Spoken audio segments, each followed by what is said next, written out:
هو صحيح احنا ما ينفعش نشتري السعادة، بس ينفع قوي نشتري المكونات اللي نصنع بيها اكسير السعادة.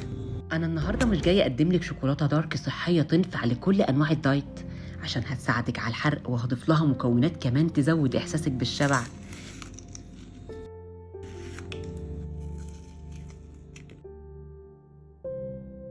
لا، انا جاية اديكي دواء مضاد للاكتئاب على هيئة بار شوكولاتة جمعت فيه كل المكونات اللي بتعلي عندنا هرمون السعادة. ويلا بينا بقى اثبت لك كلامي واعرفك ان اي نوع شوكولاته دارك كنت بتشتريها هي في الاصل مش صحيه مهما كان تمنها غالي. في بوله هضيف 3 مكونات جافه، وهي 6 معالق كاكاو خام غير محلى. اختاريه غامق علشان كل ما لون الكاكاو غمق كل ما كانت فايدته احسن. هضيف عليهم 4 معالق كبار سكر ستيفيا، ممكن قوي استبدلهم بدبس التمر او العسل، او اني ما احطش محليات خالص واعوض قيمه السكر كاكاو. اخر مكون في المكونات الجافه هو 3 معالق كبار حليب بودر، واللي ممكن برضو استغنى عنه واعوض قيمته كاكاو. بس كده بقى لو شلنا السكر والحليب ما اضمنلكيش قوي انها تحلي مرة الايام. هقلب المكونات الجافه وهضربها في مطحنه التوابل او الكبه.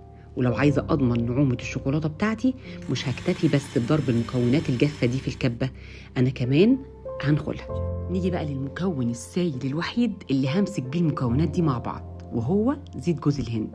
ولو مش متوفر عندك او غالي عليكي تابعي الفيديو للاخر عشان اكيد هوجدلك بديله. انا عمري سبتك كده من غير ما اوجدلك بديل. هاتيلي بس بوله وحطي فيها ميه مغليه وانزلي فيها ببوله او حله اصغر منها بالشكل ده كده، وضيفي في الحله دي 4 معالق كبار من زيت جوز الهند. هتلاقيه داب في ثواني زي ما برضو بيتجمد في ثواني، ده غير فوائده الصحيه الجباره ومناسبته لكل انواع الدايت حتى الكيتو. امال انا اخترته ليه؟ هنا بقى ودي خطوه اختياريه، انا ضفت نقطتين مونن من بتاع القهوه عشان بس كان بنكهه الكوكيز، لكن لو مش متوفر عندك ضيفي فانيليا، او حتى يا ستي ما تضيفيش حاجه خالص، هو الكاكاو نكهته شويه. انخلي المكونات الجافه فوق زيت جوز الهند بالشكل ده مع التقليب المستمر لمده 5 دقايق كده لحد ما يتكون عندك خليط ناعم ويجنن بالمنظر ده. ويلا بينا نشكل الشوكولاته بتاعتنا بطريقتين، طريقه للناس اللي عندها قوالب سيليكون زي دي، وطريقه تانية للناس اللي ما عندهاش. وان جيتوا للحق اللي عنده قوالب سيليكون هيرميها بعد ما يدوق حلاوه الاضافات اللي هتتحط للشوكولاته من غير قوالب. بصوا بقى، ودي حركه لن يفهمها الا كيفه الشوكولاته اللي على حق.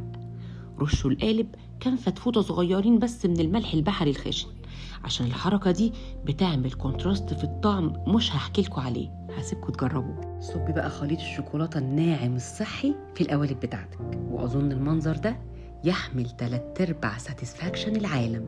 طب بذمتك شفتي حاجه صحيه حلوه كده قبل كده؟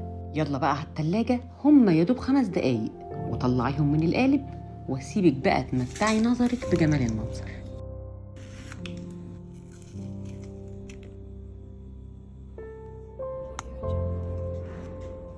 وتعالوا نعمل تاني طريقة تقديم اللي ما بتحتاجش قوالب. بس في البداية تعالي أعرفك على شوية إضافات تجنن ممكن تضيفيها وانتي عليكي تختاري. ممكن تضيفي أي نوع مكسرات، وده خيار صحي ومناسب لكل أنظمة الدايت، وبرضه بيزود إحساسنا بالسعادة والشبع. الشوفان المحمص كمان حاجة بتعلي جدا هرمون السعادة، ده غير الألياف اللي فيه اللي بتساعدنا قوي على الشبع. الفواكه المجففة وجوز الهند والزبيب أو حتى قطع التمر من الحاجات المفيدة جدا، بس للأسف مش هتمشي مع كل أنظمة الدايت.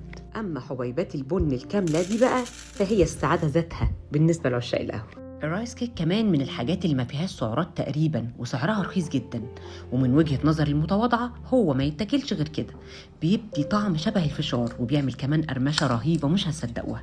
بس ركزوا في انكم تختاروا سادة عشان عملوا منه دلوقتي انواع بالاعشاب. ممكن كمان تضيفوا اي نوع سيريال من اللي ولادكم بيحبوها، بتعمل طعم شبه طعم شوكولاتة ستار بتاعت زمان دي لو تفتكروها. ولو هتسألوني بقى أنا اخترت أي إضافة من الإضافات دي لباقي المقدار الشوكولاتة اللي عندي، فأنا هقول لكم أنا خدت حاجة من كل حاجة ولخبطتهم كده وقلبتهم في الشوكولاتة ونزلت بيهم على ورقة زبدة وفردتهم عشان أعمل بار شوكولاتة كبير مغري بالشكل ده. واسمعوا معايا بقى صوت القرمشة كده. أنا كمان لما لقيتها شكلها وقوامها وطعمها يجنن بالمنظر ده، وبجد وبدون مبالغة أحلى من أغلى شوكولاتة جربتها في حياتي، الجلالة خدتني بقى وقمت مغلفاها بالشكلين دول. وقعدت كمان احطهم مكان علب الحاجات اللي كانوا بيقنعونا زمان انها شوكولاته. طب بذمتكم مش شوكولاتتي احلى واولى؟ نيجي بقى لفقره البدايل. ممكن تستبدلوا زيت جوز الهند بزبده الكاكاو، بس هي في الحقيقه مش متوفره، غير ان زيت جوز الهند فوائده الصحيه لا تقارن بيها. الناس اللي بتدور على بدايل اقتصاديه ممكن تستخدم حاجه اسمها بديل زبده الكاكاو، ودي حاجه موجوده عند اي حد بتاع مستلزمات حلواني. بس للأمانة لازم أقول لكم إن التوفير مش في الفلوس بس، لأن بديل زبدة الكاكاو ده حاجة كده عاملة زي الدهون المهدرجة، ودي طبعا أضرارها لا تعد ولا تحصى، وللأسف هي دي اللي بتستخدم في تصنيع معظم أنواع الشوكولاتة. فما تفرحوش إنها شوكولاتة دارك وتتخيلوا إنها تمشي مع الدايت بتاعكم، لأن باقي مكوناتها عبارة عن أمراض للقلب والشرايين. في النهاية خالص أنا عايزة أقولك إن أعظم أنواع السعادة هي السعادة الناتجة عن الإنجاز أو الراحة بعد التعب. رمية جسمك على سريرك الطري الناعم بعد شغل يوم طويل سعادة. ريحة بيتك بعد رحلة تنظيف مملة سعادة. ريحة القهوة وطعم الشوكولاتة بعد سحلة شغل سخيفة هي أقصى وأجمل أنواع السعادة. أتمنى لو الأفكار اللي قدمتها لكم عجبتكم تعملوا لي لايك وشير، وتسيبوا لي كلمة جميلة زيكم كده في الكومنتات عشان يوصلكم مني كل جديد. واحتفظوا بالمقادير دي بقى عشان هتكون الأساس لكل البدايل الصحية لكل أنواع الشوكولاتة الغير صحية اللي بنشتريها زي سنيكرز وباونتي وغيرها وغيرها. أصلا أنا حبيت موضوع تصنيع الشوكولاتة ده قوي.